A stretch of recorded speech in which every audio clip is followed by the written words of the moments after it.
You know, I see, yeah. That's why It's an artwork, so we'll leave the artwork away. many things in application. What is relevant for today? One of the things is relevant is this. It is the Frege Beaney, known all around the world as a collection of translation of papers by Frege. It's something we would like to imitate with Carlo, who is sorry not being here, because he wanted to come.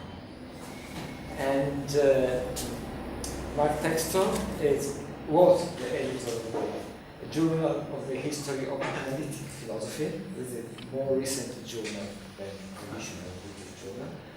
And what's relevant for today, he wrote one of the past books on Frege on Saints and Reference, and I suggest you to read it because it's wonderfully and very clear. And today we are just discussing a particular topic of Frege.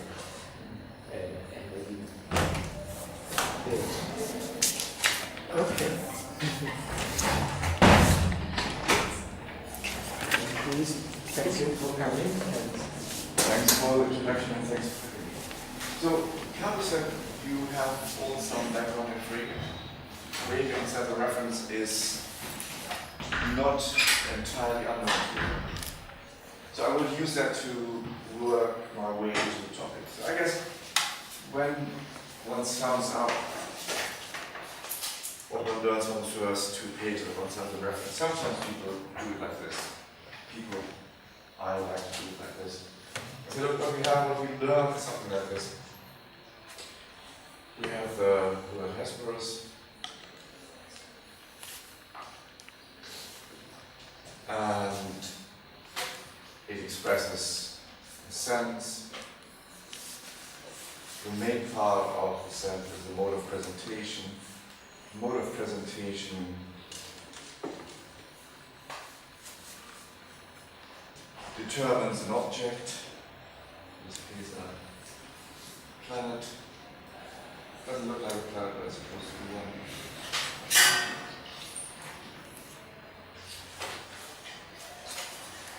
And then to say that the word refers to the object is to be explained as a product of the word expressing a sense and the sense of showing the object as a reference.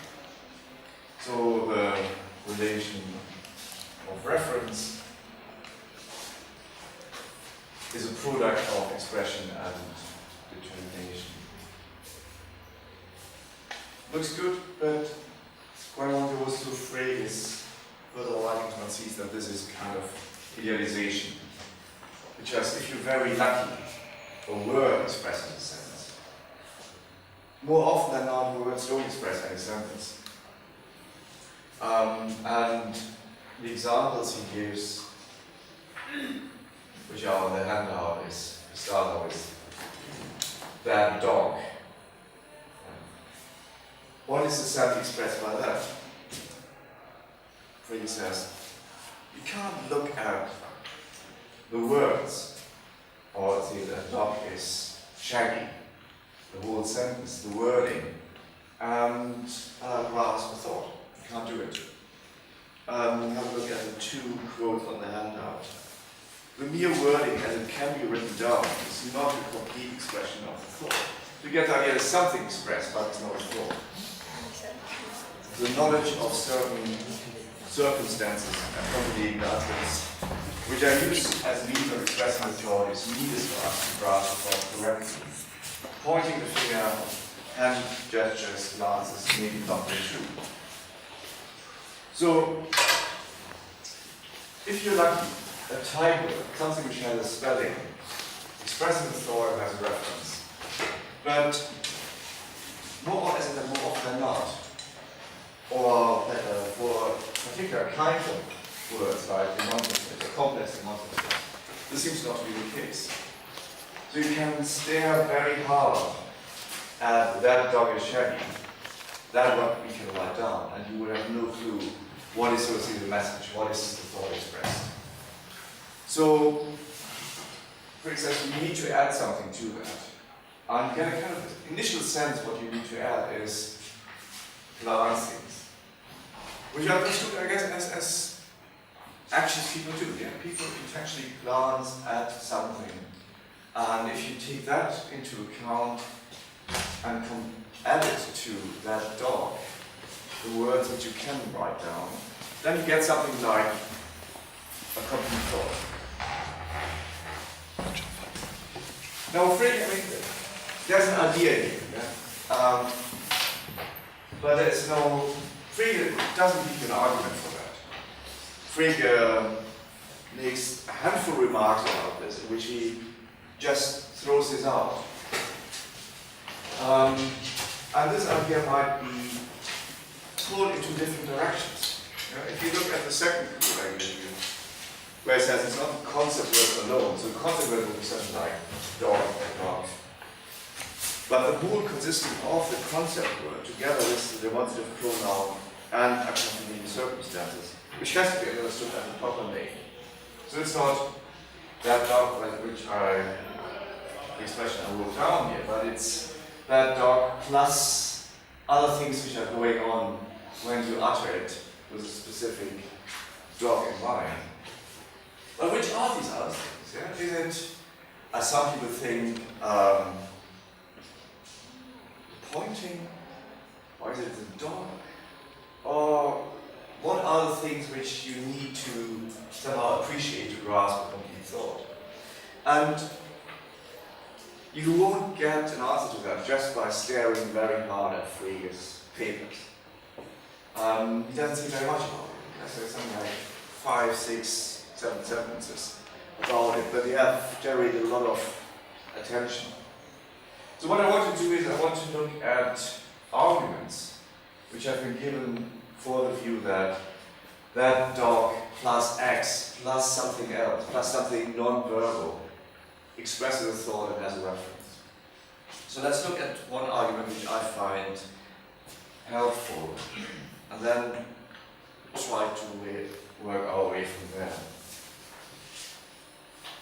So imagine that I'm a very slow speaker, and I say that planet pointing to the evening star is nothing but, now it takes me several hours to say is nothing but that planet.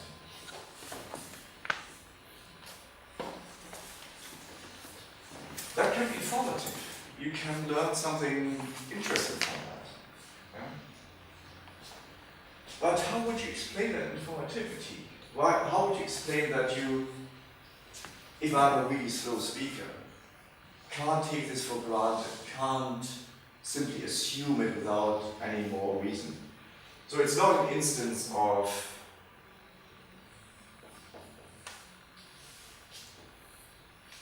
the law of identity. Why is that not the case? We have the same words. These words don't change their meaning during the night. Yeah? It's not like linguistic revolution goes on last night. So they have the same words, the same meaning. Now this thing is also true. So they both refer to the evening star, aka the day Venus, aka the morning star. So where do we get the difference which grounds the difference in mode of presentation, which grounds, I must say, the difference in inferential fruitfulness, which marks this out from something where I use the same words with the same reference and it's not informative. Words the same, reference the same, meaning the same, so it must be somewhere else.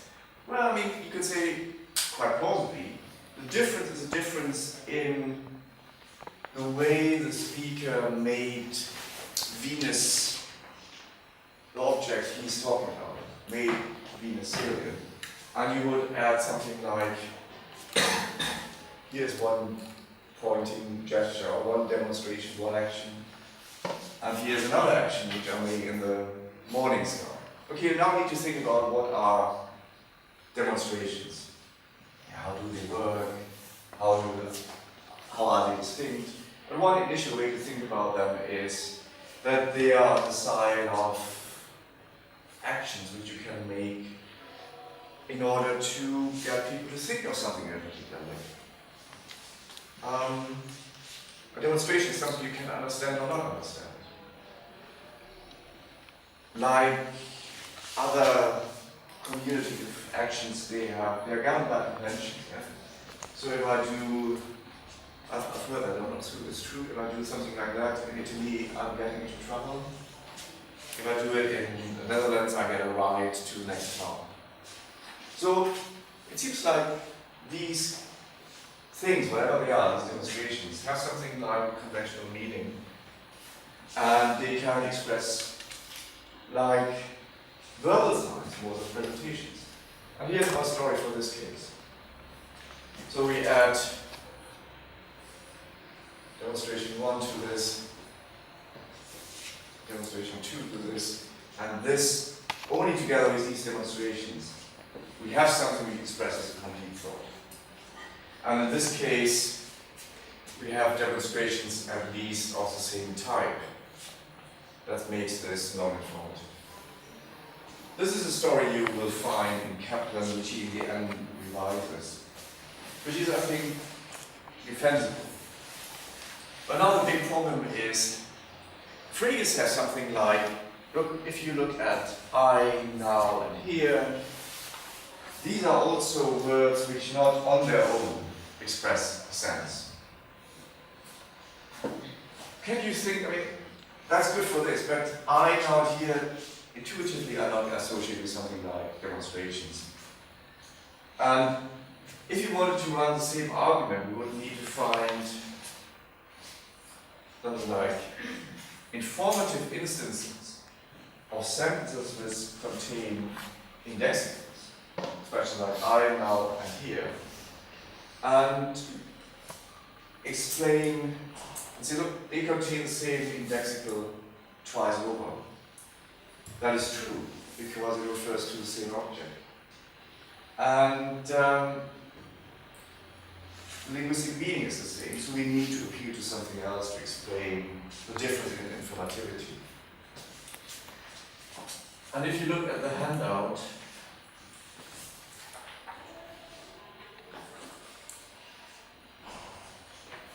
François recognized that, well, I mean, these kind of arguments, you can give them for demonstratives, but what is possible with demonstrative turns out not to be possible with pure indexicals.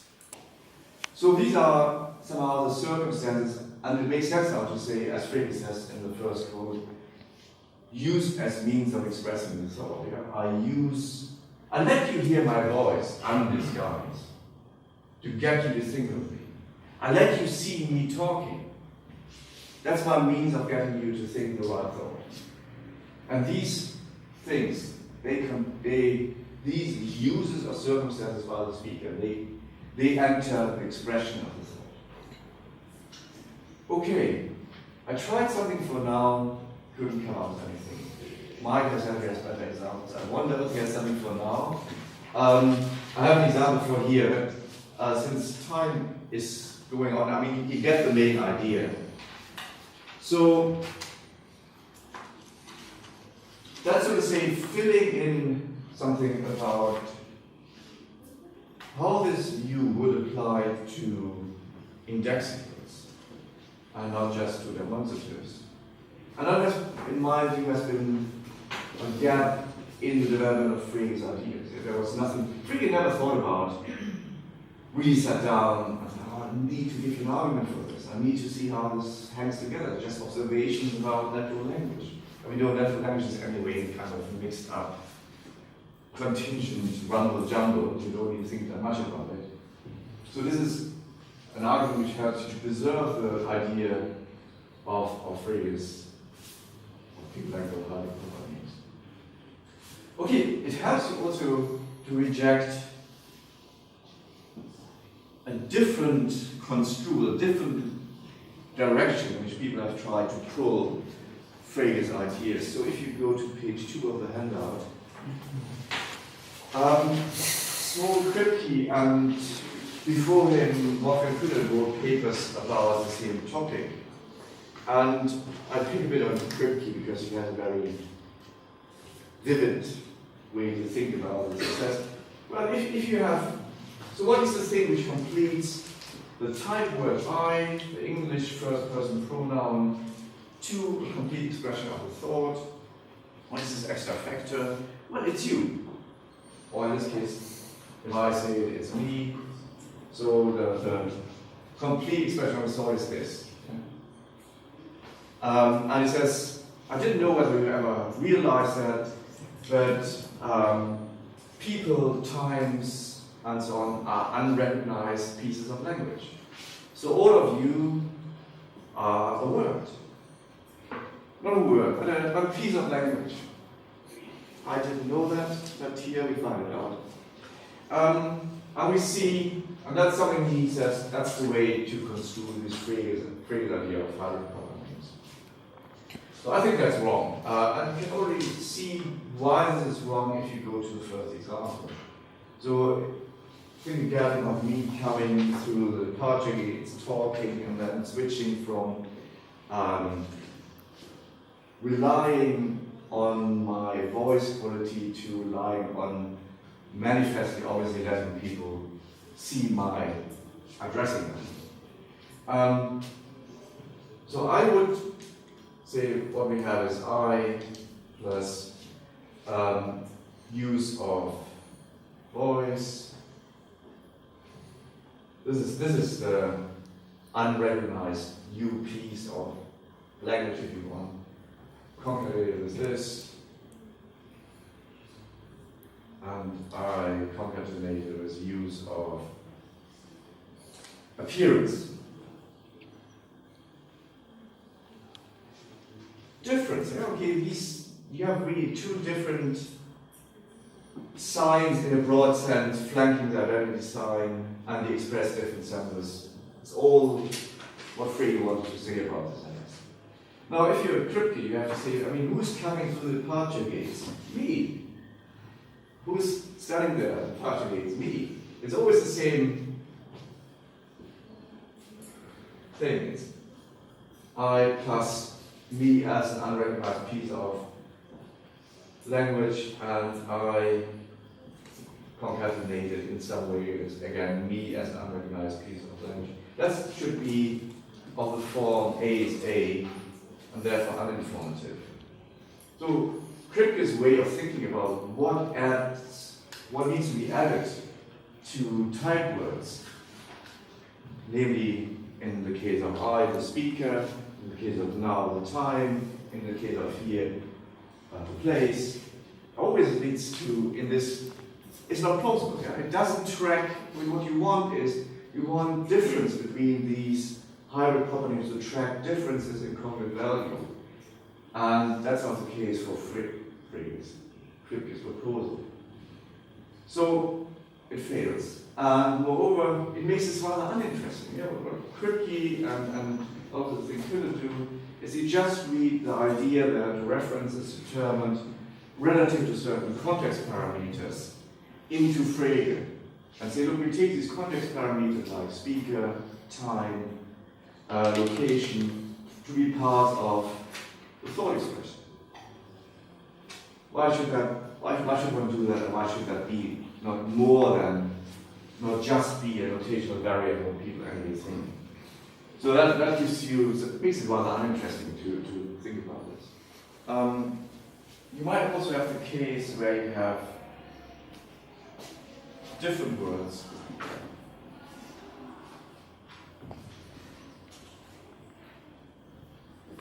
Plus different circumstances.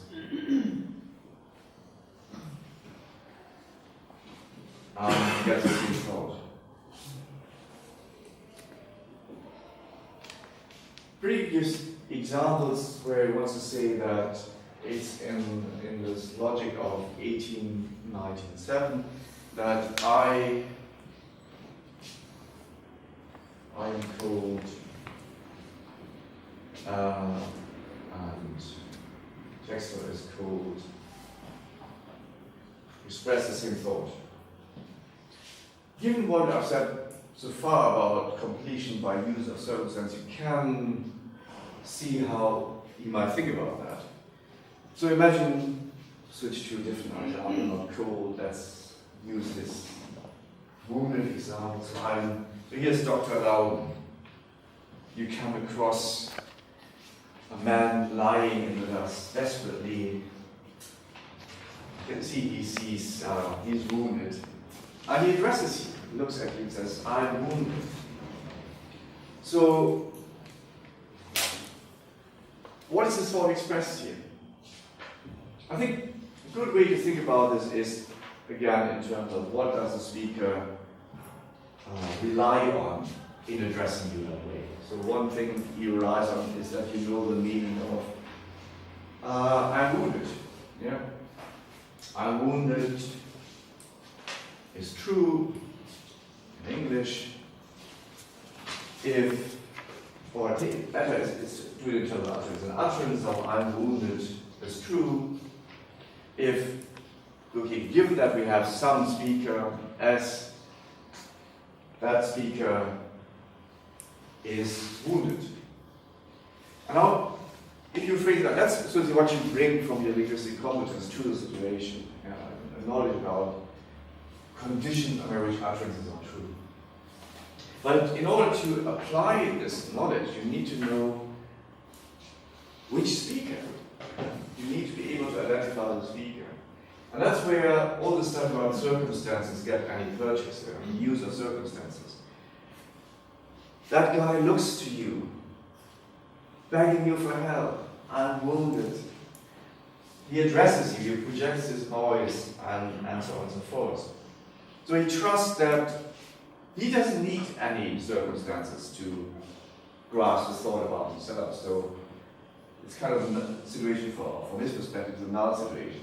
But what you can do now is you can exploit somehow the contextual features like his projection of his voice and so on, which he relies on, to demonstratively think about him. So in this situation, it would be okay to say that the thought expressed by an utterance of I'm cold, in this particular utterance by Dr. Lau, is the thought that that person is wounded, or is a cold. That person is wounded. So that shows that, as I said, different words, completed by different circumstances of utterance, can express the same thought. If you don't take these circumstances of utterance idea seriously in somehow explaining this, you end up with something which Edward Harcourt gives a good example of on page 3. So he thinks Frege has a kind of very liberal view of utilitarian indexical communication. So Harcourt says, the proper linguistic function of indexical and other context-sensitive expressions, according to Frege, is, I claim, not to contribute to thoughts a sense of their own, but rather to serve as it were, as a blank screen, into which senses are projected by those who hear them. Their linguistic meaning serving to dictate the reference which those senses must determine if there is not to be misunderstanding, but no more. So this sounds like, well, I mean, we have this case of I'm cold and Textor is cold. They can express the same thought, but that's just because the reference of I mean, the sense people should associate with I is so liberal. Yeah, you can do anything as long as the reference is right. As long as the reference is the right one, you can think in any way whatsoever of, in this case, me. I think that's not right, because it's not like you can think in any way whatsoever of me in order to understand I am cold or I'm wounded. But you need to be aware of the circumstances used by the speaker. And just because the speaker uses certain circumstances, some ways of thinking of him will be understanding giving and others not. Yeah. You cannot think of me as the youngest son of Earl Arbesnot. Also, I might be the youngest son of Sir Arbesnot in order to understand I'm cold. But you can think of me, if I'm using the right kind of circumstances, as that guy, he, and so on. If that's so it's licensed by the circumstances used. So this idea that not words, but always circumstances used by the speaker in combination with words, express sentences, express thoughts, gives you a certain amount of freedom, which captures the idea that different words, different circumstances can express the same thought, without being too liberal, that anything goes, as Harker assumes. Well, yeah, I think I should stop here at the right time.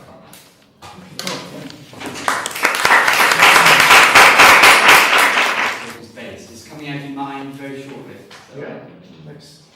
It is July issue. Right, so the paper's going to be published in Mind, so I strongly recommend it. You can read it, okay? It's to elaborate on what Mark has to say. So what I was going to do today was really just elaborate a little bit, make a few points in commenting on his paper, but then also put what he's saying in a slightly broader context. So I have one issue that I'd like to address in particular. So in that paper, I mean, what Mark's trying to do is to extend this theory of hybrid proper naming, which he's given account of today, which seems to work very nicely for demonstratives. So a hybrid proper name is the expression plus, in the case of demonstratives, the demonstration. Okay, so then the issue being, does that account extend to indexicals? And Mark's saying, yes, it does, and his argument is meant to show that you can extend this theory from demonstratives to indexicals. So demonstratives and indexicals are kind of in the same boat, as it were, as far as these issues are concerned. I absolutely agree with that. I mean, I think they can be treated together. The more specific thing he's trying to do is to try to identify what is the extra bit in a hybrid proper name. You've got the name itself, and what's the extra bit? What's the completer? And he's wanting to say it's not the object or the thing referred to in some sense, but the uses of the circumstance. And again, I'm in agreement with that. So substantially, I'm agreeing with the paper, because I think it's a great paper, you should read it. But, okay, what I want to say today is that what I think Mark has tried to characterize is a certain conception of thought, which is there in Frege. Right? So I think in some sense it does justice to Frege, but only part of Frege. And I think that actually there's a tension between two different conceptions of thought. Maybe more than two, but at least two different conceptions of thought. So in my own book on Frege, a long time ago, the same year in which Carlo... I wasn't deciding whether... No, that's a long time ago. It's not where Carlo and I first got to know one another. We both published a book on Frege at the same time. We met up, this is a long time ago. But in my book, I actually, in a way, the central theme of my book is that there is this tension between two different conceptions of thought. Now, roughly one might say one's a kind of much more like a Russellian thought, a Russellian proposition, and the other's this more fine-grained conception of thought, which is what Mark has identified. Now, I think if one wants to say what's if one has to identify a particular conception that really does characterize Frege's thinking most of the time, it is indeed Mark's conception. Okay? So I think in that sense, again, he's right. But I do think there are these two different conceptions. Now, let me just give you an indication of what those two different conceptions are before we begin, and then I can perhaps elaborate on that in relation to indexicals. Now, they're in this Frege reader on pages 299 and 305. It's good that this is Carlo's book, and it's obviously well thumbed, so I know he's read it thoroughly. And indeed, I'm very pleased to say that on page 299, he's identified the criterion of identity for thought that Frege gives. Okay? So the question is, what is it that makes the same, as it were, when you have two sentences that express a thought, what makes them the same thought or not? Okay? And Frege very rarely says exactly what he means by by thought, and specifies the criteria of identity for thought, which is slightly strange because he's very much often being seen as someone who's trying to state what the criteria of identity are. He emphasizes that one needs a criteria of identity for objects, and he thinks the senses of those objects, so he should do. But he gives two, and interestingly, they both occur at the same time, 1906. So it's not that one from very early on, and one from later on, so he just changed his mind. They're at the same time, which suggests that there's a certain tension in his view. So here's one, which I'll just read out on page 299, in a little paper called A Brief Survey of My Logical Doctrines, where Frege is explaining his basic ideas. He says, so this is the fine-grained conception. Okay. Two sentences A and B can stand in such a relation that anyone who recognises the content of A as true must straight away, and the German is ohne weiteres, also recognise that of B as true, and conversely, that anyone who accepts the content of B must immediately, unmittelbar, accept that of A.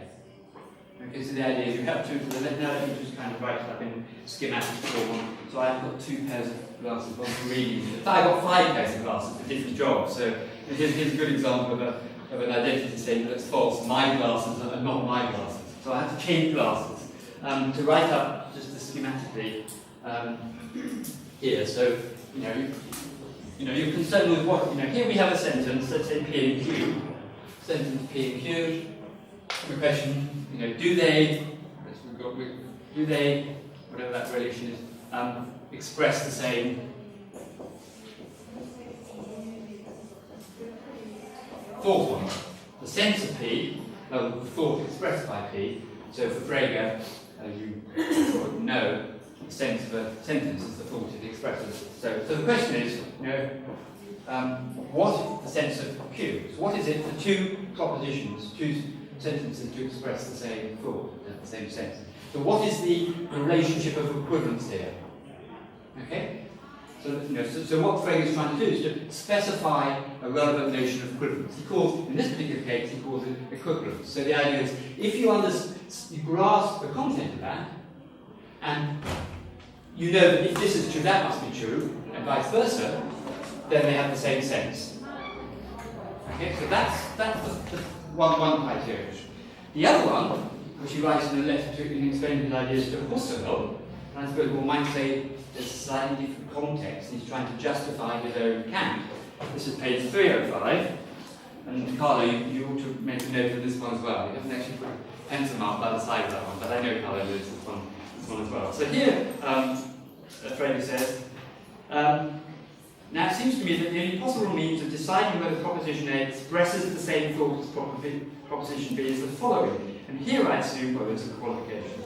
So, if both the assumption that the content of A is false and that of A be true, and the assumption that the content of A is true and that of B false, lead to a logical contradiction, and if this can be established without knowing whether the content of A or B is true or false, and without requiring other than purely logical laws for this purpose, then nothing can belong to the content of A, as far as it's capable of being judged for true, which does not also belong to the content of B. There's a bit more. So it's actually quite a more long-winded criteria. Okay? Now, very crudely, one might say that what Frege is offering is two different conceptions of sameness of sense. One on a kind of epistemic equivalence, and one that really looks like it amounts to mere logical equivalence in some appropriate sense of logical. Okay, so that's much more coarse-grained notion. Okay, now keep that in mind as I then go through some particular examples. I'm going to take another example to illustrate that. But maybe first, since as I said, I had two sets of questions. One, some sort of minor revisions to what Mark had said, and then as we're bringing in a slightly different dimension. Mark challenged me, didn't he, to come up with an example of now is now. But also I wanted to say, he gave this example of that planet, right? That planet is that planet. In the paper there's quite a lot of discussion of the time it takes to say that. So you imagine Kaplan's example of someone who's a very slow speaker, even slower than that. Okay, so that planet, and then 6 hours later is that planet. Okay, well you don't need a planet to think about. You can think of an aeroplane going very fast. You say that plane is that plane. Or imagine it, to make it more vivid, imagine it goes behind a cloud. Right? You might say to a child who hasn't yet worked out the thing going to disappear in clouds, or something else comes out, you might say that plane is that plane. Okay? So it seems to me there's more ready examples, so you can avoid the issues you get into about time, that in the sense of the road. Okay, so in the case of this and that, this plane is this plane, I think it's fairly straightforward. Now that can be informative. This plane is this plane. Okay, zooms through the clouds. Okay. Now he challenged me about now. I mean, I was thinking about this. You have an example here. Did you mention it? You didn't mention it. I didn't mention it, but Okay. Now, well, actually, it's using one of your own first example of hearing a recording. So, say you hear something, and you're told that it's a recording. It's on the radio. You don't know, in other words, what time it is. So, someone said the race is beginning now. Yeah, but you don't know what time of utterance that has. Okay? Then I might say, now is now. So you know that actually the recording, it's not really a recording, it's being played right now. That might be an example, I think, where we have an informative use of now is now. Okay? So you can have informative uses of, one can think of, if one's a genius now, uses of I is I, now is now, here is here, and so on. So, okay, I'm all going to agree with that. Okay, so now, as it were, another example which I think puts pressure on Frege's notion of thought. And this, for me, this is, I think, the most interesting issue in trying to understand Frege's notion of thought, because it ramifies into all sorts of other areas of philosophy. Okay, it's an example that Frege himself uses, but then when you think it through, I think you get into problems. So, say today, I say, it's nice to be in Genoa, it's brighter and sunnier than in New York, so I'm glad to be here. So I say, today is sunny. Okay? Today is sunny. Now, on a very kind of Freudian and fine-grained sense, you might say, well, I'm thinking of today is an indexical, I'm thinking of today in a particular way, a mode of present, I'm thinking of it as today. Today is sunny. Now, Frege himself, in Der Gedanke, specifically says that you can capture that same thought tomorrow. But how would I capture that same thought tomorrow? Exactly, I have to say yesterday is sunny. Say tomorrow, so I'm here, I'm today, I say today is sunny, now that's tomorrow, I say it here. If I say today is sunny tomorrow, I'm talking about tomorrow, which given Frege's view of sensitive terms reference means a different sense. Okay, so saying tomorrow, today is sunny will be a different thought. But of course, what I do to capture that same thought is to say yesterday was sunny. Now, Frege himself says that's how we would capture the same thought.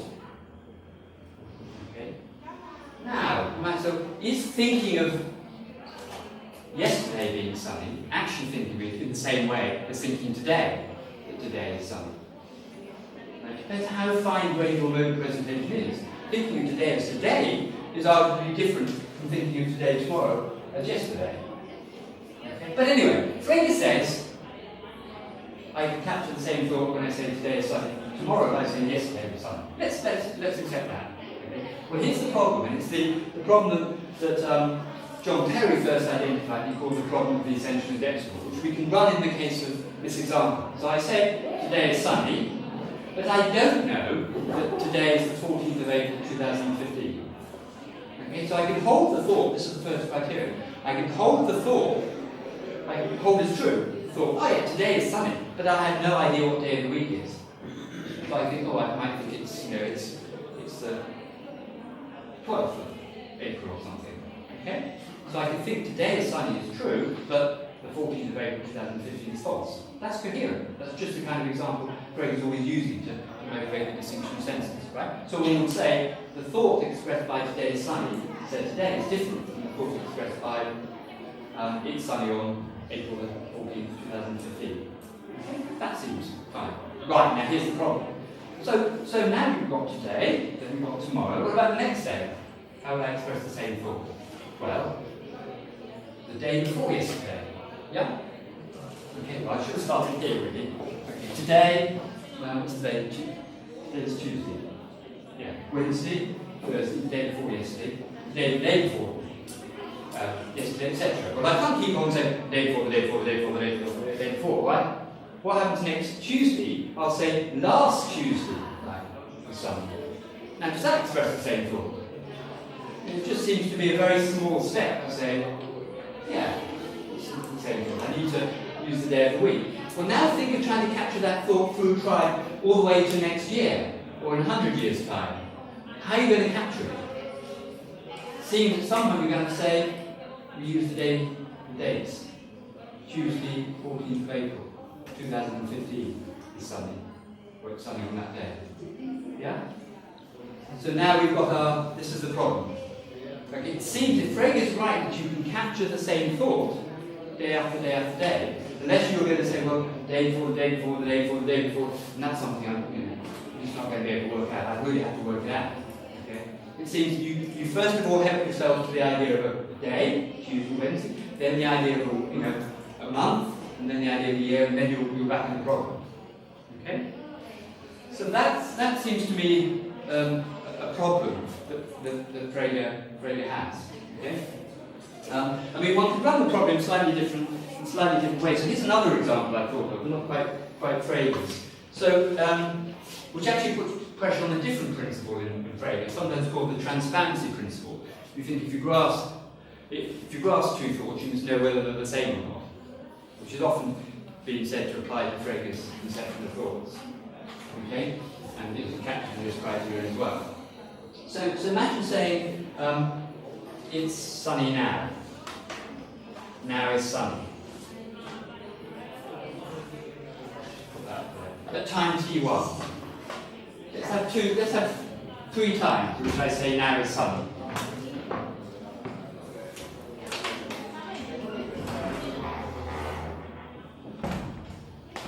Now, T3 is tomorrow.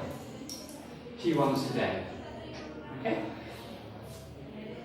So, the thought I express today when I say now is sunny is different from the thought I express tomorrow when I say now is sunny. Okay? Anyway, I think,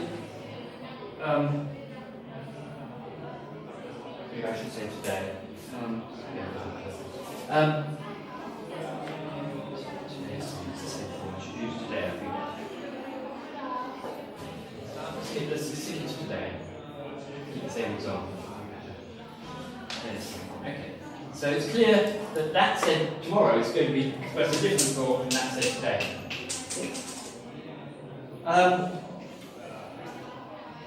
Now, let's imagine that that's also said later today. So this is at 12 o'clock and this is at 1 o'clock. So it might be, well, it depends now how fine the rate you're going to be, that expresses the same thought. Or even if it's a minute later, I say, oh, today is sunny. And then I say, oh, today is sunny. Right? Well, that's just the same thought. I just express the same thought twice over. Okay? But now imagine that I'm a narcoleptic. I've been falling asleep and waking up and then not knowing what day it is. Right? So I know that I'm a bit of a narcoleptic. So I say today is sunny. I fall asleep for an hour and I wake up and say today is sunny. Okay? An hour later, I express the same thought. Right? But now imagine that actually I sleep for 13 hours and I wake up tomorrow. But think I don't. Right? I would say today is sunny. Right? Today is sunny. I will think, presumably, if I don't know that I've fallen asleep, that it's that I've expressed the same thought. But I haven't, of course, if we have this idea that sense determines reference. Okay? So that seems to me to put pressure on the idea of transparency, that I might think saying today is sunny would be perfectly correct to say that, and tomorrow I say that, but I think it's the same day. Okay? So I grasp your thought, but they're not actually the same thought. Okay? So that's another problem, I think, with the put pressure on this idea of transparency for Frege. Okay, let's leave that for now, just come back to this problem of sense of so the reason I think this is a very important question is for a number of different reasons. I think the tension in Frege's conception of thought comes out in particular 2 kinds of problems. One is the problem of indexicals, which we just see called indexicals and demonstrative. And what's interesting about that example, as Mark mentioned right at the beginning, is that really there's only 2 passages and only one in published work where Frege considers indexicals at all. Now the reason he doesn't consider indexicals is that his concern is with mathematical languages. And certainly as Mark mentioned at the beginning of his paper, in mathematics you might think that there is no indexicality or any kind of contextuality. I don't think that's quite right, because one needs to know what the kind of language of mathematics. I write 2 + 2 = 4. If I write 1 + 1, just take a very simple example. 1 plus 1 is 2, what should I have? Yeah, 1 plus 1 is 10. Yeah. Is that true?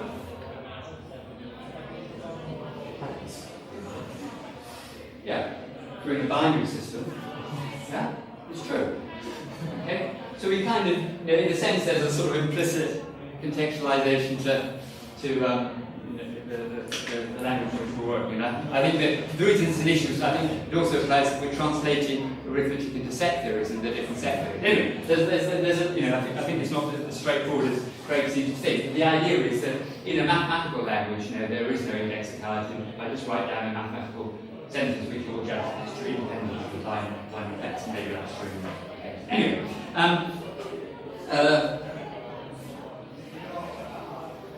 but the two areas, yeah. So that's why Frege doesn't concern himself too much about indexicality in his work. Is that he's not, as often said, he's not really concerned with developing theory for ordinary language. But of course, we subsequently are interested in seeing how his ideas extend to ordinary language.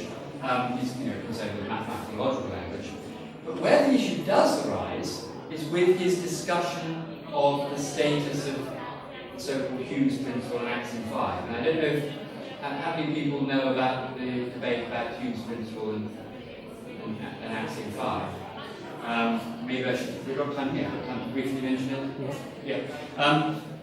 So it's crucial in Frege's, philosophy. I mean, in sense of what we have, that's why I've left this up here, is an equivalent kind of principle. So we have two concepts, F and G, okay? And they're, as he puts it, equinumerous, gleichzahlig. Okay, we say the number of F's equals the number of G's. So his example, one of his examples is, you have a waiter who's laying a table with a knife and fork, right? So you have the concept fork on the table and the concept knife on the table. And as long as for every fork you've got a knife, the waiter goes round, okay, you know that the number of forks is going to be the number of knives. Okay, so if two concepts can be one-one correlated, then the number of F's equals the number of G's. Okay? And something similar carries over into this famous axiom 5. Okay? And actually what's interesting, this is what's now called an abstraction principle.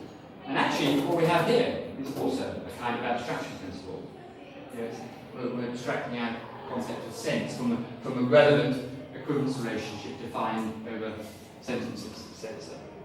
Okay? So the status of these is quite important. Now in the Foundations of Arithmetic, where he first talks about what this is called Hume's principle, he says that these have the same content, inhalt, but carve up that content, split up that content in different ways. Now, at the time of the Foundations of Arithmetic, he hasn't made the distinction between Sinn and Bedeutung. Okay, so the question then arises, does Frege think that these have the same sense or not? And on that issue, there's been a lot of controversy.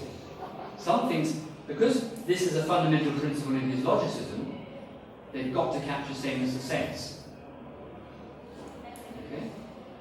So he's sort of saying this has the same sense as that, not just the same reference.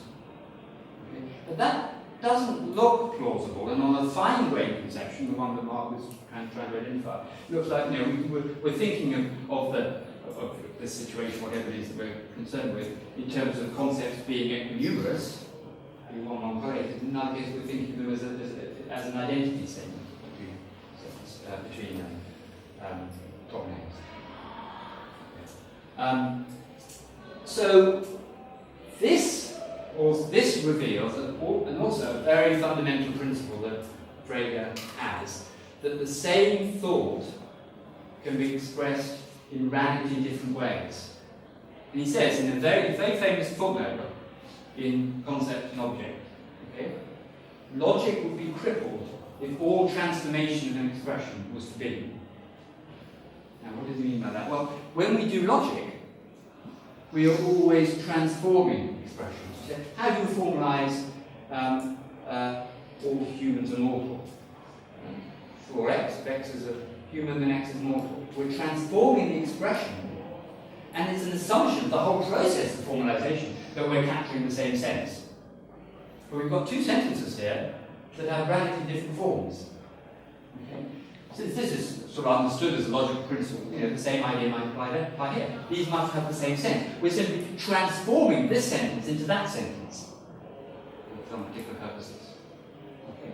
So that's, if you like, the transformation principle. These two fundamental principles, I think, of Frege's ideas about thinking about thoughts, or at least people have thought about the transformation principle and this transparency principle. The transparency principle, I think, doesn't work. Something wrong about that. Okay? But the transformation principle, it seems to be absolutely fundamental. Okay? Now, my worry is, if you like, it's a worry to a challenge to Marx's account. I think it does work for a particular conception of thought, but the question: how do you do justice to the other features of his thought, where he's recognizing that you can express the same thought in radically different ways? Okay, so Indexicals, you have to transform an expression to keep up. That's why my title is called Tracking Thought. So I say today now is sunny, tomorrow I have to say yesterday was sunny. Okay? Now, and then the next day I have to say the day before yesterday is sunny. Now you could say here, and this again is something that isn't brought out in this discussion of hybrid property, but I think is important.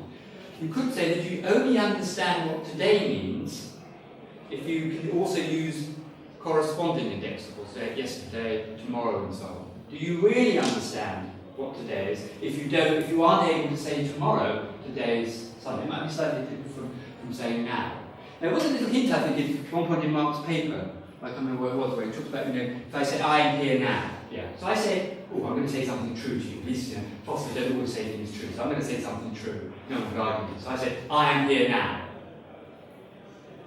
Have I expressed a thought? I said something true, right? I said something true, with all the completers that one might put in.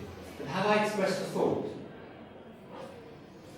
It seems to me I haven't really expressed a thought if I don't quite know who I am, where I am, and what time it is. So imagine, we had a good night out with Carlo last night. He took us to a very nice wine bar, and we had a beer in a nice restaurant, and I drank too much. So I'm still a bit groggy. I think I'm so groggy I don't quite know who I am anymore. So I wake up. Okay. Well, in fact, let's spin the story out a bit more. So Carlo's a trick. He drove me into a forest. Okay, a dark forest, and I'm put in the middle of the forest. I don't know what It's so dark I can't see anything. He puts me in the forest, and I wake up. And I say, oh God, at least I can say something true. I am here now. Seems to me, I haven't really expressed a thought, but I don't quite know who I am because I'm still waking up from this hangover. I don't know where I am or what time it is. That's a very extreme example, but it looks like you can only really express a thought if you're able to re-express it in some other way. I think that's actually a very fundamental idea. I kind of want to keep hold of this, and it's something actually I say to all my students at the beginning of teaching them philosophy. I say to them, to understand something properly, it's not enough just to repeat what your lecturer said. Right? You've got to think it through for yourself. You've got to put it in different words. Why do we interrogate someone to see if someone understands something? Right? It's because we want to see how well they understand it in terms of their ability to express things in different ways. And there's this lovely example in Das Leben der Anderen, the life of others. Have you seen that film about the Stasi period in East Germany? I think it's a wonderful example. So this is this occasion where the Stasi are interrogating someone, okay? And they keep interrogating. And someone who's made up a story, right, to tell the Stasi, okay, has a particular line, right? And they can't deviate from it. They have to make something up if they're asked about the story in a slightly different way. Or so what colour was the table that you said you were hiding under the things? And they have to invent something because that's not part of the story. Whereas if something really happened, you can bring in other things about it. Okay, so the thought is, if you really understand something or experience something, you can re-express that, elaborate that later. Okay? So I always say to my students, the test of whether you understood something is whether you can you can repeat it. That's why we have tutorials, not just having lectures. They've got to be able to re-characterize that. It's what lies behind, I think, of the inferentialist idea. That you only fully grasp a sense. Or rather, I want to say something a little more radical than Mark might like. Maybe there's at least a conception of thought in which you want to allow room for kind of knowing that thought, grasping that thought better or in a richer way. It's the same thought, but one comes to know it somehow better. Not just, it's not just there's a whole series of different thoughts, but somehow there's something that you're still expressing.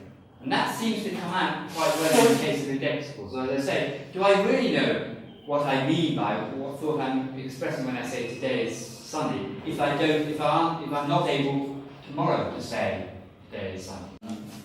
I can't. I want to leave room for having the same thought, but being able to express that same thought in richer and richer ways, which is what philosophy is all about. Okay? And it seems to me that this very fine-grained conception doesn't really leave room for that. But there's some other examples that we can use, but I think I'll leave it there.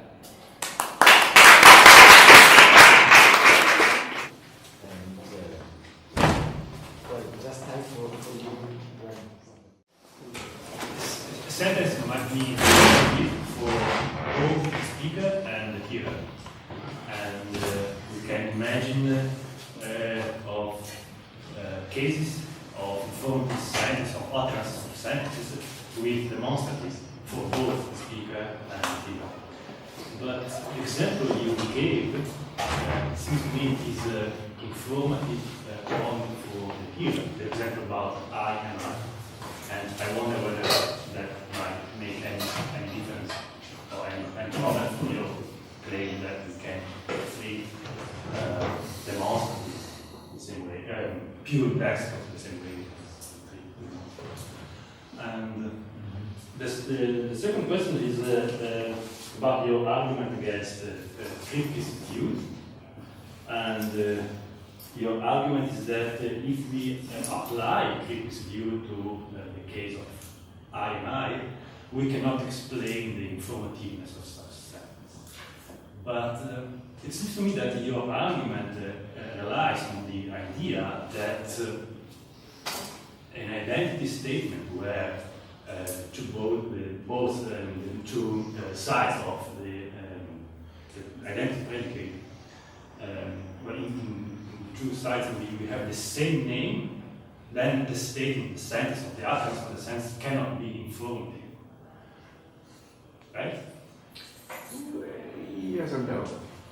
Because yeah, it's. I mean, it depends very much what you mean by name. Yeah, so okay, this is how I understood your argument.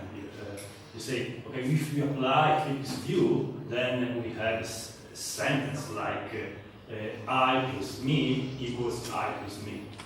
Right? And this cannot be informed because it's the same form of A equals A. But it seems to me that there are cases where we have examples of A equals A which are informed. Yeah, sure, I agree with that. But it depends. I'll stand up. So you want to have, I think at the level of sense, you want to have something which reveals the sense of the expression. So here's an example where we have something like Paderewski is Paderewski. Yeah? I mean, who knows? Yeah? I guess for some people it was enlightened, non-informative, it's an instance of the law of identity. For some people it's informative, so we have the same expression. But Frege would say, I mean, I'm talking from a Frege perspective. Frege would say, well, you need something, you need a symbolism, a way of regimenting such sentences which reveals the sense completely. And in order to reveal the sense completely, to really bring out the thought expressed, you need to add something to it. And you would, I guess, treat Paderewski similarly to, I mean, of course, on the level of Polish or English, another language, you have the same words. But on the level of a language which is suitable to track the logical relations, the inferences you can make, and so on, you need to expand. And hybrid proper names are not something we are accustomed with in grammarians of English, as are accustomed with them. They are something like one level up. We try to regiment in such a way that somehow the logical potential becomes more obvious. I think that's what Frege is about.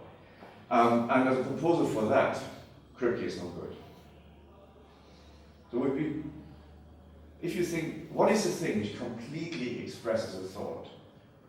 That's usually, I guess, very, very seldom, very rarely, a natural language word, just something you can write down. If you look for something like that, you're not looking for words. And I take cryptic to address that. And then I think that principle is plausible. You need to find some way to distinguish this. What was the first question was again? Okay. Has it something to do with I think that's a special case of the first person pronoun, because someone who uses consciously the first person pronoun I find it hard to imagine a situation in which he somehow fails to grasp that these uses are of the same object, at least in one utterance. But I guess that's just very hard to avoid for the first person pronoun. It works differently for here. I can give you an example where it works with here. And the person herself thinks that is something informative. That's something I can learn and I need to have evidence for. Because just the first person pronoun has this feature of immunity to misidentification from the person using herself, she never needs evidence for such judgments. It's just unfortunate that I can't disentangle them. That's just how it is. And you have an idea how to do it. No. Can I just make one comment on what you said? Another thing I was sort of interested in your paper is to come down to different points. So I suppose one thing that I always thought about when thinking about Indexicals is the possible gap between expressing a thought and grasping a thought. Okay, so I suppose a question to you will be in your account. So let's accept, and there's a convincing case is made here, that you've identified all that's needed for the complete expression of a thought. Okay, so that's nicely done. That's all right. I think there's a question whether one needs to know everything that's involved in the complete expression of a thought in order to grasp it. Now, there's a distinction between grasping, understanding the complete expression of the thought, and grasping the thought itself. You might want that distinction. So we might say, there's a question about all the elements that are involved in the complete expression of the thought, but then there's still a question, what's involved in grasping thought? Is there room for someone to say, well, they don't fully understand everything that's involved in its complete expression, but they can grasp it somehow? So that was something that I think in your paper. Maybe before needs to close that gap. But for times I wonder whether that. When you read Frege as well, there's a sort of slippage from talking about expressing thoughts to grasping thoughts, and they seem to be different things. And there's even something more, something I haven't thought about that much, but I think it would be worth talking about. There's one word which makes it even more difficult, which is grasping a thought correctly on the first code. I find it difficult to think, what is that? So I grasp a thought, but I grasp it not correctly. It's on the handout.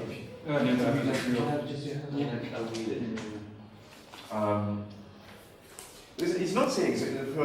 The first sentence of the handout is the mere wording as it can be written down. It's not a complete expression of the thought. The knowledge of certain circumstances accompanying the utterance, which are used as means of expressing thought, is needed for us to grasp a thought correctly.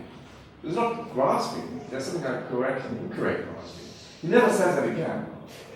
But that's quite suggestive. I thought about it, but I could make something of that, but I didn't come up with anything good. But, so it's still here. It seems to be an open question whether one can grasp the thought that someone expresses in the same way as whatever it is they do when they. grasp it. Let's assume that when they express the thought, they themselves grasp it in some way. Okay? And it may also be true that you might need to know the circumstances, etc., in order to grasp the thought correctly, but you don't need to know them in the same way as the person who expresses the thought knows them. Yeah, that's right. In some way, precisely because it's indexical, someone who expresses a thought may not know, may not be aware of the circumstances themselves. It's just part of the context. But you, in order to understand it, you need to know more than the person who's expressing the thought, right? If that's the case, there is a gap between expressing you. A person can completely express their thought, but it might take someone else to grasp it. So maybe he means completely rather than correctly. Well, who knows what that exactly means, but it's what I mean, I can use, let me think this something at bottom like this. I do something on top of, in addition, or in doing, in uttering a sentence, I do also something else. I make something salient. And then you need to take that on board. Is that the same piece of knowledge? I mean, in my case, it might be practical knowledge, but you need to appreciate what I want to do. I think that needs to be the case. Is that now the same thing or not? I don't know. I think this is a really, really important question. It's a really important question as philosophers and as historians of philosophy, because you read texts, and the people you're reading, you're expressing thoughts, but I want to allow room for saying, well, look, we can come along later, or someone else, and maybe grasp that thought better. Maybe it was not inchoate, but there was something they were expressing, but they perhaps couldn't quite articulate it fully themselves. But we come along later, and I want to, whatever the details of the particular case, I want to leave room for that distinction between expressing a thought and grasping the thought more completely. I can see. So if you think about the paradox of analysis, or if you think about, Frege at the beginning or foundation of arithmetic, this metaphor of stripping away the covers from the thought and so on. Yeah, if it's about something really, it's not about it's sunny today. I think there are not many covers to be stripped away. If it's numbers or objects, you might think a bit more about it. So I agree with that you want something like this for a certain kind of thought, and Frege is very keen to have it. But one needs to have some idea of what that means for segments of thought. What could it be? What could it be? But do you think there's a single notion of thought that really captures everything in Frege? Or do you think there are maybe different conceptions of thought in play in Frege's philosophy? He perhaps switches, he slides around sometimes from one to the other. Well, he certainly wants to have, this is all bound up, there's lots of discussion of Hume's principle and so on. In which sense does Hume do an analysis of numbers? Yeah. Okay, that's one thing. It might be that for these kind of everyday thoughts, I need a beer today, and so on, you don't think there's something deep going on and that there's something we can understand better. There's something, that's where I take myself to discuss this stuff. There are other problems arise. But for this is, of course, the question, what is, in which sense would you justify a move from equinumerosity to sameness of number? If it's really the same sense, that's very easy to justify, I think. But that also cuts the other way, because it seems to be something in need of justification. It's not the same sense. So we go back and forth, and I would need to have some kind of. Okay, so I would just make an example. If we follow your thread, if I telephone you and I say, I am tired, then I open the door and I tell you, I am tired. And these should be two different thoughts. But then, when I say I am tired, in order to understand what I say, you may say, are you tired? I say, yes. and you expressed the same thought I am expressing, saying you are a pirate. And this is a completely different notion of thought. It's No, I just think that's more exactly the truth same. conditional one. No, I think that's exactly the same. How can they be the same? Did I get the point? Yeah, that's right. No, I think it's I and you. So there's one thing which is quite general. What do we say about something roughly the paradox of analysis? Yeah, that's completely independent of indexicals. I mean, is justice fair distribution of goods? What do we say? Or Frege's project. Frege's project somehow depends on, I think that's right, to have an answer to the question whether the left and right hand side, or the top and bottom, express the same thought or not. And I mean, Birch tries to give, Birch somehow gets into gear and says, same thought, clearly on one side, so the clearly apprehended, the other is not, and then he tries to say something what clearly apprehension means. So that doesn't work, but that's somehow getting to work with it. Yeah? And you need to have something which allows you to say of two different expressions or sentences which fail. So we need to look at this again, which we seem to be rational denial, or seem to be in need of justification to move from this one to that one. Does it still express the same thought? And you need to have something there, and it's very difficult to see that I know of no good offer. Yeah? Otherwise you say, oh yeah, there's a demand for that, and you want something like that, but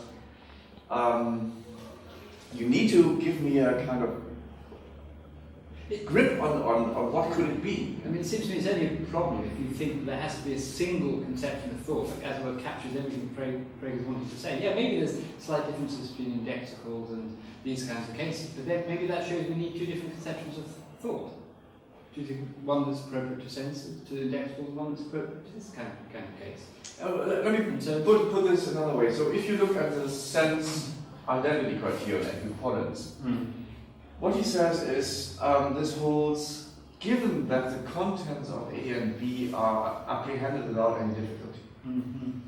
I think all the problems are in this experiment. So your case where you have today, the day after today, the day after today,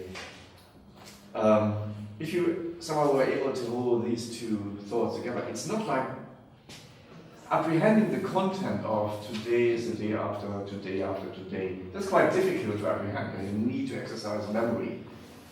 You need to literally to track something through time. And that makes, in a way, Frege's criterion not applicable to all of this. It's very difficult. The criteria needs changing anyway for indexicals, because you have to be very specific about the affluence, because it's not that you can grasp them simultaneously. Yeah. So, anything which is of interest is sort of captured by this clause. Yeah? This criterion applies only to very straightforward, unproblematic cases. So we don't know what to say. Okay, so can I just say one more thing? It's sort of generalization things, but you might like even less. Okay. So going back to here. Okay. Here I said there's some kind of equivalence relationship between here. Okay. Now the question is, you could identify all sorts of equivalence relationships between here. Okay. And I think the key idea is, if you like, what you're wanting to do is, let's say there's a little box there that draws on a certain kind of understanding. Okay? And they're equivalent relative to that understanding. So if you take Frege's example in the Begriffsschrift, Appetite, Greeks defeated the Persians, Appetite, the Greeks were defeated, Appetite, the Greeks defeated the Persians, Appetite, Persians were defeated by the Greeks. So it's just simply active-passive switch. Now, Frege said these express the same content, and you certainly say they express the same sense. If you understand them both, you can immediately infer that one's true if the other's true. Why? Because you're just drawing on your basic grammatical knowledge of active-passive. Okay? So let's say you have these little modules of grammatical understanding, various kinds of logical understanding, knowledge of context, whatever it might be, right? So for every little box, right, that you're invoking, you'll get a different equivalence relationship.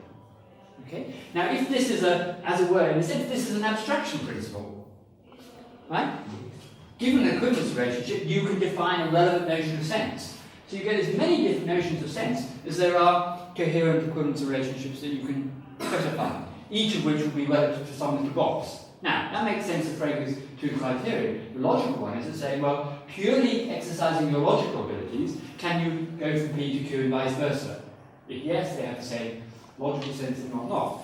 In the other case, there are more fine-grained ones. And he talks about immediate, and this is actually crucial and actually problematic. If you can immediately infer that if this is true, that's true.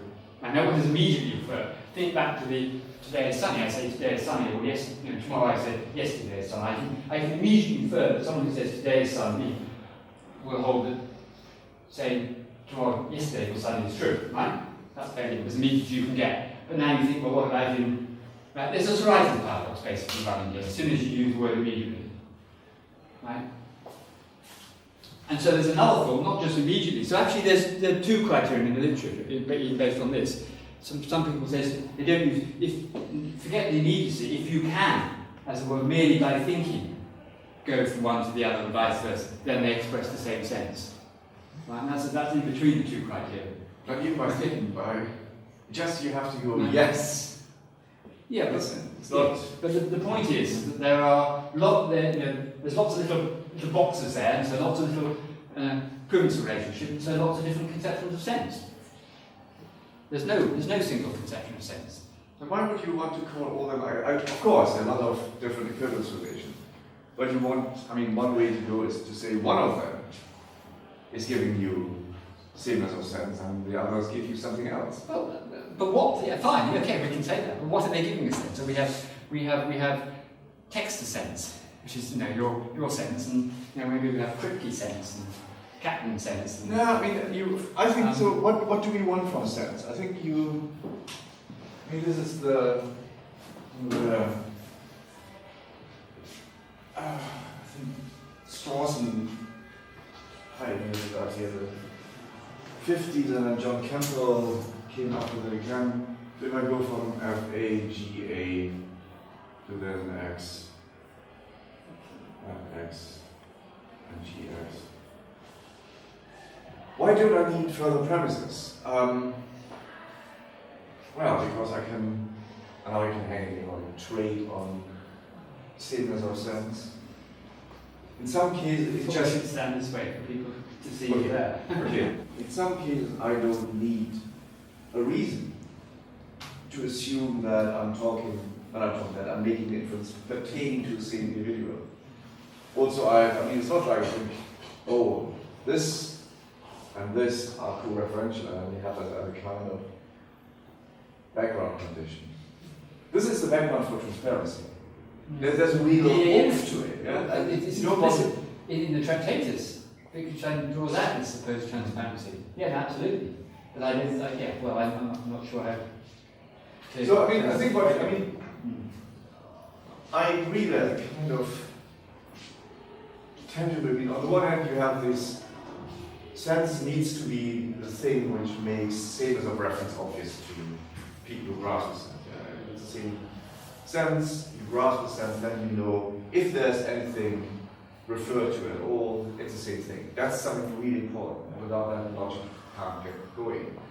On the other hand, Frege has this curious project to do this. It's kind of very general. It's a version of the premise of analysis. And that requires sameness of sense to be discoverable. Yeah? It's something which you could say, hey, look, that's a signal of that. That doesn't go easy together. That's the right response to see that we have different. Yeah, see, I think this is what's gone on in the whole neologicist concern with the status of it. So Bob Hale spent years of his life. I spoke to him about this later. He asked himself. He's a chap. Trying to formulate a criterion of identity, same sense that captured this and exactly this, and not other things. And in the end, he gave up. Right? You can't. And so then when we're left, we just said, well, we must stipulate. It's a stipulation, that's what he said. Exactly, that's what he has to come to. We just stipulate it has the same sense.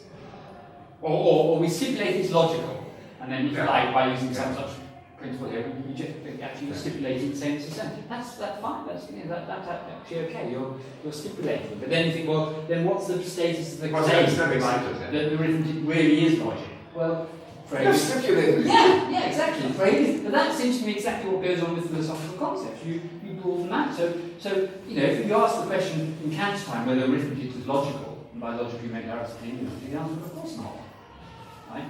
In order to show, in order to make plausible the claim that arithmetic is logical, you know, Frege had to develop his logic. Right? Logic, in a sense, okay, this is, means something slightly different for Frege. But then, that's what. Yeah. What's the man in Berkeley?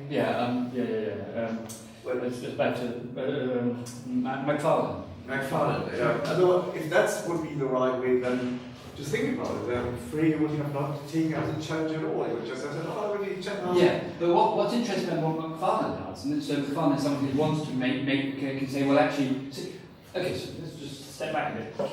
On Kant's view, arithmetic is not logical. Because there's a restricted logic. There's a restricted logic. On Frege's view, let's say it works, it is. Okay?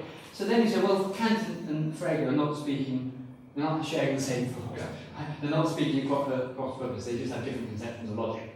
So McFarlane comes along and says, well, hold on a minute, let's see if we can uncover something that, as it were, brings the two together. So that someone will think, oh yes, if Kant, as it were, sort of, you know, thought about it like this, he would have realised that he was wrong and Frege was right. In other words, you have to tell a story.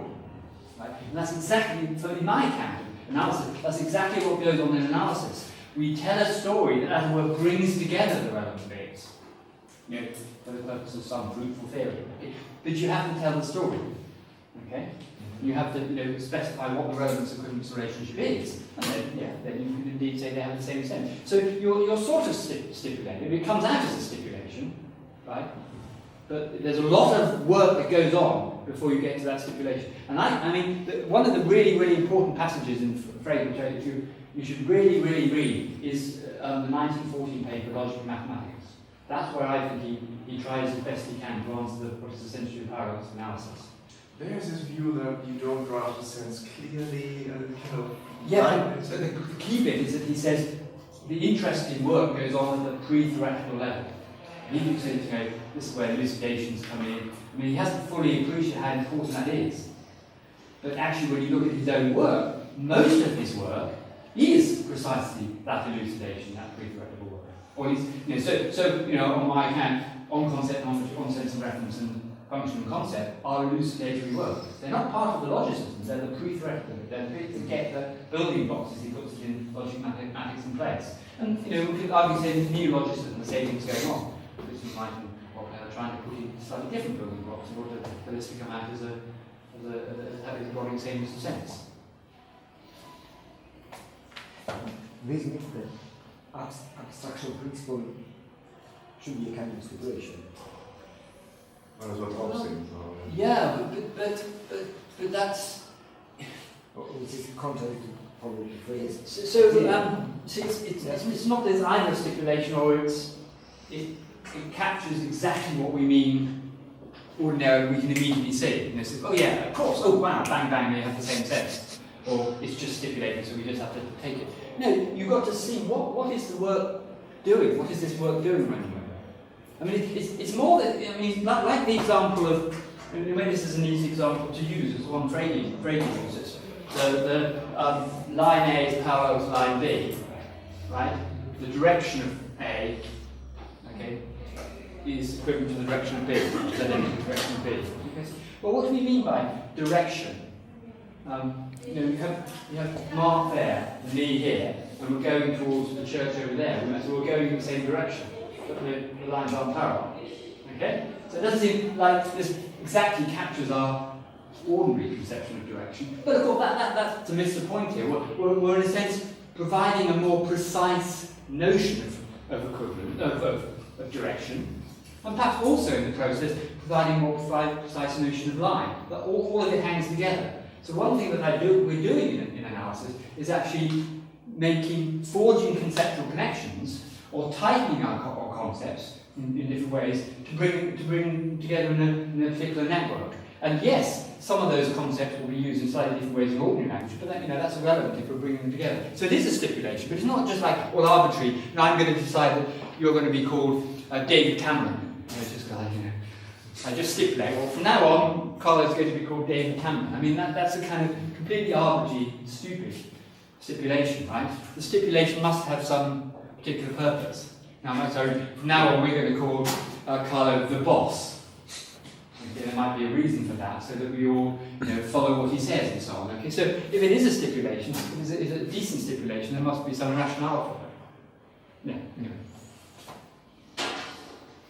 It must be justified.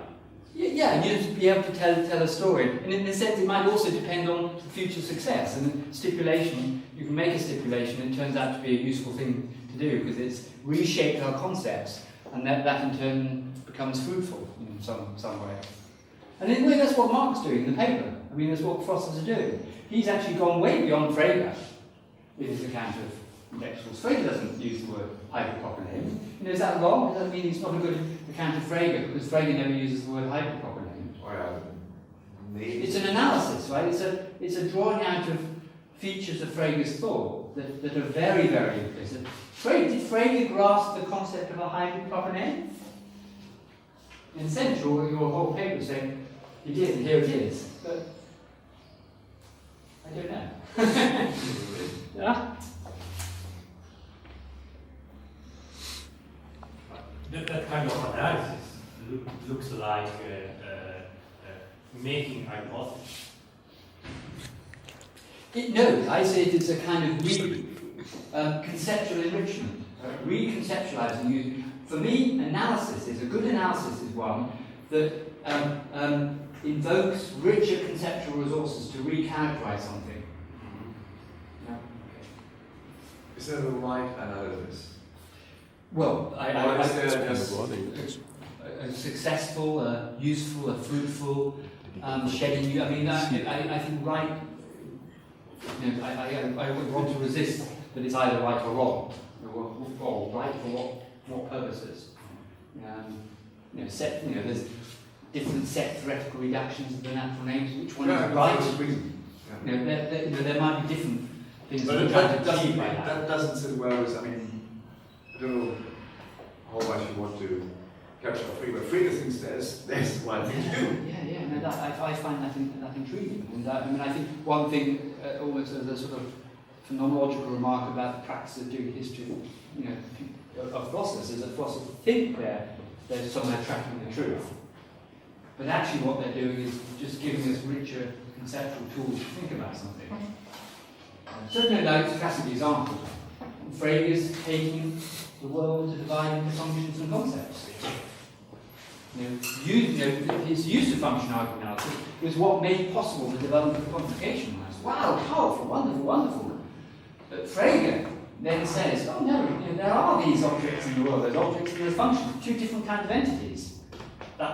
He thought he was tracking the truth. That seems to me mistaken. But by saying that, I don't want to say that the richer conceptual resources he developed in quantification logic is somehow illegitimate. So you can separate out the realism. It might drive a philosopher from the actual conceptual enrichment.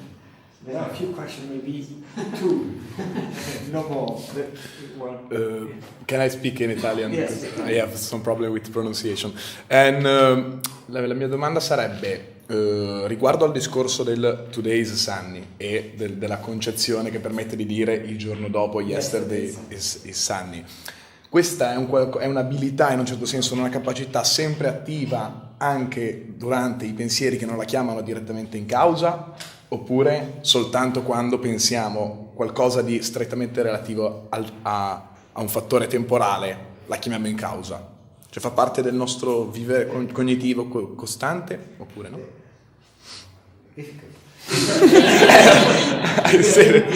Better in Italia. Today is sunny and yesterday was sunny. Yeah. It's a kind of mental ability we possess independently of what we are speaking about, or we use it just only in the moment we entertain this kind of temporal thought.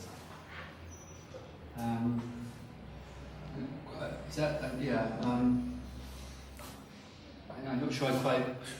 Something like Evans, mi sto riferendo a qualcosa di quel riguardo. Speaking about Evans. Yes. Yeah. The difference between subjective space and time and objective projection.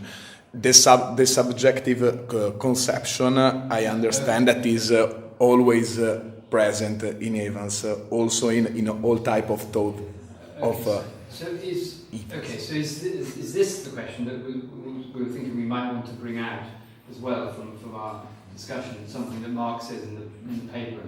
Yeah. Mentioned the idea that For maybe both. with indexicals, a use of indexical on a particular occasion may in fact express more than one thought. Right, that one might be purely subjective, one more objective. Now, Frege himself, famously, in Decadanica, said that there is, when Gustav Lauben says, I am wounded, he's expressing a thought that only he can have, because he's presented with himself in a unique way, so he can only have that thought. Right? But when I say I'm wounded, and I'm going to be a mark here, so I'm thinking of myself in a particular way that no one else can share. So I have a thought that no one else can share. But in order to make Mark something, I say it in the way that Mark is elaborated, in such a way that Mark can pick out and say, well, this is the person who's now addressing me is wounded. Okay? So Mark was suggesting, well, maybe we should see this as there being two thoughts. There's the private, purely subjective thought, and then there's the objective thought. Yeah.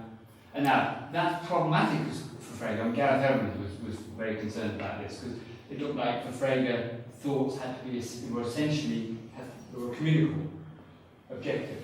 So it looked like Frege was abandoning that view and allowing there to be purely private thoughts.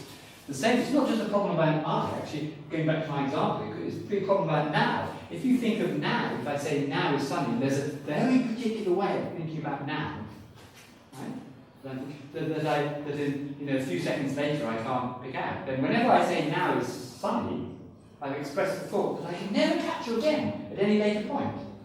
That kind of looks almost a reductive but in my thought there is a very particular thought I have lots of people, now is sunny.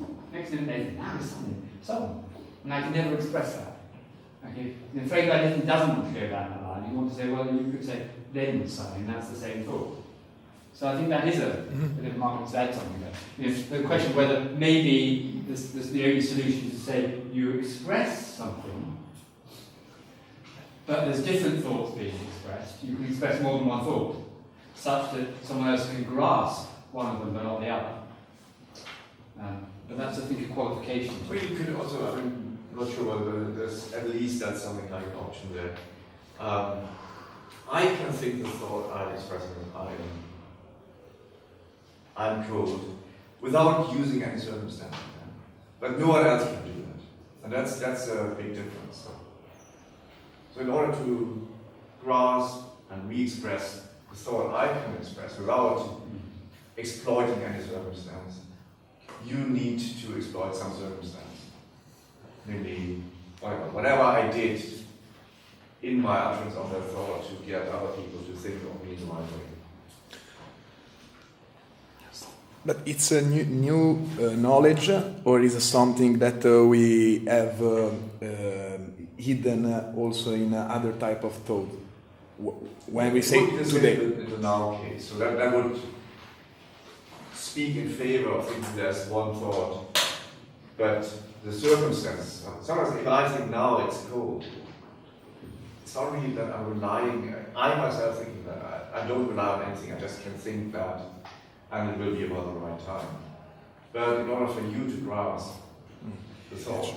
So just one quick response to that. So, yeah, there's a sense in which that, right, going back to the point I was making about the importance of being able to re-express it, it seems to me that you don't really understand I don't get that. what it is for you to be cold unless you can somehow. So it's almost a kind of Kantian thought. You've got to sort of be aware that it would be something that you would express to someone else, you could recognise in something similar in other people, etc., etc. I mean, these concepts come as it were in a package. To know fully how to use the word I, you've got to know how to use the word you. To know fully how to use the word today, you've got to know how to use the word yesterday and tomorrow, etc., etc. these terms like come in a package. They're not, you know, the idea that I say expect any thought when I say I'm here now just strikes me as, you know, it's a minimal conception. I think one needs to, you know, have richer conceptual possibilities to re-express it, to be said to fully grasp that thought. That was the key point I was wanting to make. Yeah, I would like to have more on the argument. Imagine you are a big part and okay. Yeah. Short question. I have two questions. One. If we say that F and G are equivalent, we are expressing an identity or a function that makes F equivalent to G. Oh, so if I say the concept F is equinumerous, it can be 1-1 correlated with the concept G. The concept fork on the table can. But it's not Sorry, it's the forks. I mean, the yeah, forks are the same in number. Yeah, But yeah, belongs yeah, to yeah. the The thought that the knives on the table can be correlated 1-1 with the forks on the table, right? Expresses arguably the same thought as the number of forks on the table equals the number of knives on the table. That would be the claim.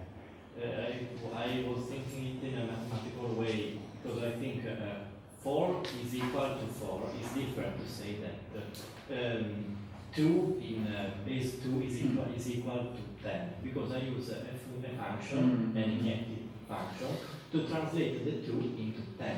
And so the first identity was an identity, and the second one was a function that makes my 2 that translates the 2 into 10. Yeah. And Yeah. so two different types. Yeah, I actually agree. I think there are lots of different kinds of identities. I'm sorry, just trying to think of, you know, 2 equals 1 plus 1. You know, where you say that's within. This is an identity. Right, that's an identity within our normal language. This is expresses the identity between 2 as used in decimal notation and this as used in binary notation. Yeah. I mean, same way as I could write 2 equals 2 or something. I mean, I think there are different sorts of identity statements. This is more just merely notational. This captures, Frege would say, this captures a kind of thought. But this is just a notation. It could be just a notation difference. But they have maybe different statuses. I mean, I give some other, actually, quickly, I mean, I think also had something similar talking about revelatory senses and so on. I mean, I could, yeah. We are finishing with identity, which was the starting point of Yeah. So we may meet the speaker.